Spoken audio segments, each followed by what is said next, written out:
S ನಮಸ್ಕಾರ ಸ್ನೇಹಿತರೆ, ತಾವೇನು ನೋಡ್ತಾ ಇದ್ದಾರೆ, ಇದು ಜಯದೇವ ಆಸ್ಪತ್ರೆಯಲ್ಲಿರುವಂಥ ಒಂದು ಕ್ಯೂ. ಇದು ಬಂದು ಎಮರ್ಜೆನ್ಸಿ ಇರುವಂಥ ಒಂದು ಒ ಪಿ ಡಿ ಕ್ಯೂ.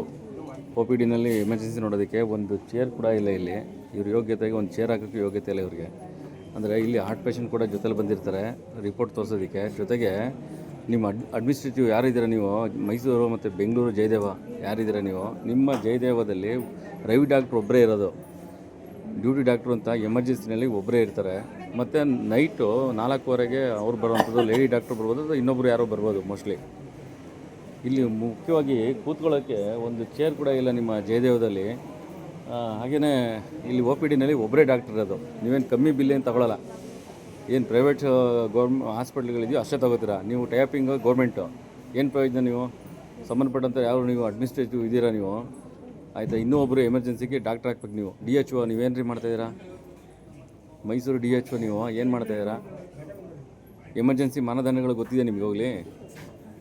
ಇದು ಜಯದೇವದಲ್ಲಿರುವಂಥ ಒಂದು ಸಮಸ್ಯೆ. ಒಳ್ಳೆ ಫ್ಯಾಕಲ್ಟೀಸ್ಗಳನ್ನ ನೀವು ತೊಗೊಂಬಂದು ಹಾಕಲಿಲ್ಲ ಅಂತಂದರೆ ಸುಮ್ಮನೆ ಬಿಲ್ ಕೊಡ್ತೀರನ್ರಿ ಜನ.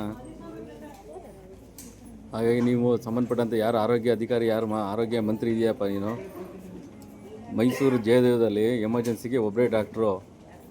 ಒ ಪಿ ಡಿನೂ ಅವರೇ ನೋಡಬೇಕು, ಎಮರ್ಜೆನ್ಸಿನೂ ಅವರೇ ನೋಡಬೇಕು. ಇಲ್ಲಿರೋಂಥ ಒಂದು ಒ ಪಿ ಡಿ ಕೌಂಟ್ರಲ್ಲಿ ಒಬ್ಬರೇ ಡಾಕ್ಟ್ರ್ ಅದು. ಜನ ನಿಮಗೆ ನೀವು ಬಿಲ್ ತೊಗೋತಿರ ತಾನೆ, ಒ ಪಿ ಡಿಗೆ ಸಂಬಂಧಪಟ್ಟಂಗೆಲ್ಲ ಕಮ್ಮಿ ತೊಗೋತಾ ಇದ್ದೀರಾ ನೀವು. ಏನು ಔಟ್ ಸ್ಟೇಷನ್ ಏನು ನಿಮ್ಮದು ಪ್ರೈವೇಟು ಸ್ಕ್ಯಾನು ಮತ್ತು ಬೇರೆ ಬೇರೆ ಎಲ್ಲೆಲ್ಲಿ ತೊಗೋತಾರೆ ಅದೇ ರೇಟ್ ನೀವು ಕೂಡ ಆಗ್ತಾ ಇರೋದಿಲ್ಲಿ. ಸಂಬಂಧಪಟ್ಟಂಥ ಯಾರಿದ್ದೀರಾ ಇಲ್ಲಿ ಜಯದೇವ್, ನಿಮ್ಮ ವೆಬ್ಸೈಟ್ ಕೂಡ ಇದನ್ನು ಕಳಿಸ್ತೀನಿ ಈ ಸುದ್ದಿನ.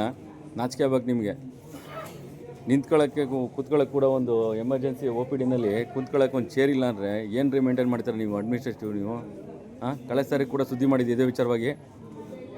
ನಾನು ಬಂದು ನಾಗರಾಜು, ಸವಾಲ್ ಟಿ ವಿ ರಿಪೋರ್ಟ್ರು, Mysuru district reporter.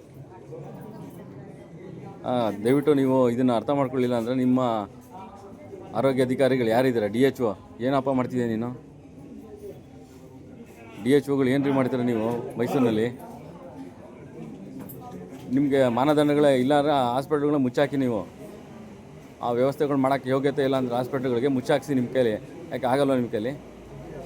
Emergency O P ಡಿಯಲ್ಲಿ ಕುಂತ್ಕೊಳ್ಳೋಕೆ ಜಾಗ ಇಲ್ಲ ಅಂತಂದರೆ ಒಬ್ಬರೇ ಡಾಕ್ಟ್ರು. ಎಮರ್ಜೆನ್ಸಿ ಒ ಪಿ ಡಿಗೆ ಒಬ್ಬರೇ ಡಾಕ್ಟ್ರ್ ಇರ್ತಾರೆ. ಯಾರನ್ನ ನಾಚಿಕೆ ಆಗ್ಬೇಕು ನಿಮ್ಮ ಇನ್ಸ್ಟಿಟ್ಯೂಟ್ಗೆ.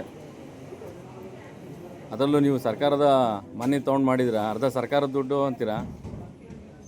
ಯಾವುದು ಎಲ್ಲನೂ ಟೆಂಡರ್ ಕೊಟ್ಬಿಟ್ಟು ಇಡೀ ಜಯದೇವನೇ ಮಾರ್ಕೊಂಡ್ಬಿಟ್ಟಿದ್ದೀರ ನೀವು ನಿಮ್ಮ ಯೋಗ್ಯತೆಗೆ. ಹಾಗಾಗಿ ತಾವೇನು ನೋಡ್ತಾ ಇದ್ದೀರಾ, ಸಂಬಂಧಪಟ್ಟಂಥ ಡಿ ಎಚ್ ಒ ನೀವು ತಕ್ಷಣ ಇದನ್ನು ತೊಗೊಳ್ಳಿಲ್ಲ ಅಂದರೆ ನಾನು ಇದನ್ನು ರಾಜ್ಯಪಾಲರಿಗೆ ಮೇಲ್ ಮಾಡ್ತೀನಿ. ರಾಜ್ಯಪಾಲರಿಗೆ ಮೇಲ್ ಮಾಡ್ತೀನಿ, ಮತ್ತು ನಿಮ್ಮ ಯಾರು ಆರೋಗ್ಯ ಸಚಿವರು ಯಾರಿದ್ದಾರೆ ಅವ್ರಿಗೂ ಕೂಡ ಕಳಿಸ್ತೀನಿ. ಯಾವ ಹೊಣೆ ಬರೋರಿ ನಿಮ್ಮದು? ಜಯದೇವ್ ಅಂತ ಒಳ್ಳೆ ಹೆಸರಿದೆ, ಅದನ್ನು ಹಾಳು ಮಾಡ್ತಾಯಿರಲ್ರಿ. ಮೇನ್ ಅಡ್ಮಿನಿಸ್ಟ್ರೇಟಿವ್ ಯಾರಿದ್ದೀರಾ ಫಸ್ಟು ಡಾಕ್ಟ್ರುಗಳನ್ನ ಹಾಕೋಕ್ಕೆ ವ್ಯವಸ್ಥೆ ಮಾಡಿ, ಮತ್ತು ಮೂಲಭೂತ ಸೌಕರ್ಯಗಳನ್ನ ಕೊಡೋಕ್ಕೆ ಇಷ್ಟಪಡಿ. ಇಲ್ಲಿ ಒ ಪಿ ಡಿನಲ್ಲಿ ನೀವು ಅಟ್ಲೀಸ್ಟು ಕುಂತ್ಕೊಳ್ಳೋಕೆ ಕೂಡ ಒಂದು ಚೇರ್ ಇಲ್ಲ. ಇಲ್ದಿದ್ದೆಲ್ಲ ರೂಲ್ಸ್ ಮಾಡ್ತೀರಾ. ಇರೋ ಬರೋರಿಗೆಲ್ಲ ಟೆಂಡರ್ ಕೊಟ್ಬಿಟ್ಟು ಯಾವಾಗಲೂ ಒಂದು ಇಷ್ಟ ಬಂದಂಗೆ ವರ್ಕ್ ಮಾಡೋವಂಥದ್ದು ಇಲ್ಲಿ.